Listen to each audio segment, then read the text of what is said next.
حیران دنیاام، اما صد شکر میگویم به همه پستی و بلندی هایش.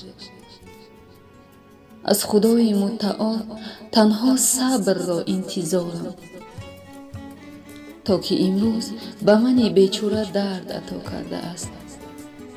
من یک شخص بدبختم، باز بالای این همه دردم یک طفلک بیمار دارم. اما من شکر از آن میکنم که با من است.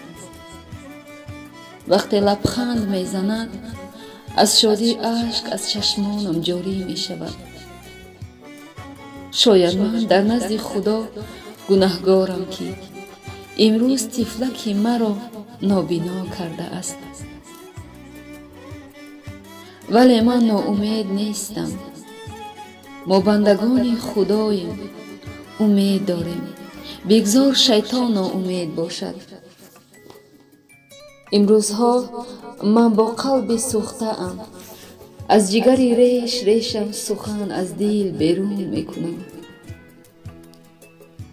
آه، اینقدر مادر بودن مشکل بوده است و من امروز مادرم. اما با این طفلکی معیوبم در بدر در بیمارخانه ها روز را پس سر میکنم، تا که این شاه دختر من شفا یابد. اما بعضی آدمان از این دل سوخته من خبردار نیستند، تا که هر یک شخص بیمار درد خود را خود حس می کند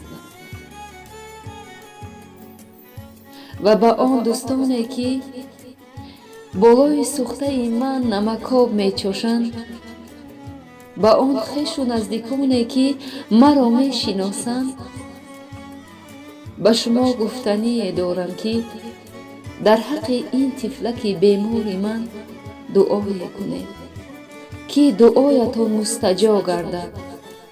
و چنانه که میگویند از ناامیدی ها بسا امید است، پایان شب سیاه سفید است. ای کاش شاید پایان شب سیاه ایمان سفید باشد و این طفلک بیگناه من که امروز از چشم خویش محروم گشته است بینا شود، تا که من مادر زار را در حیرت گذارد. دوستان عزیزم، خدای بزرگ شاهد است که امروزها من از سوختن خاکستر گشته ام. لبخندی که من میزنم همه اش زهرآلود است، اما قلبم را با خنجر ریش ریش ساخته ام. و از شما بندگان خدا خواهش می نمایم که در حق این طفلک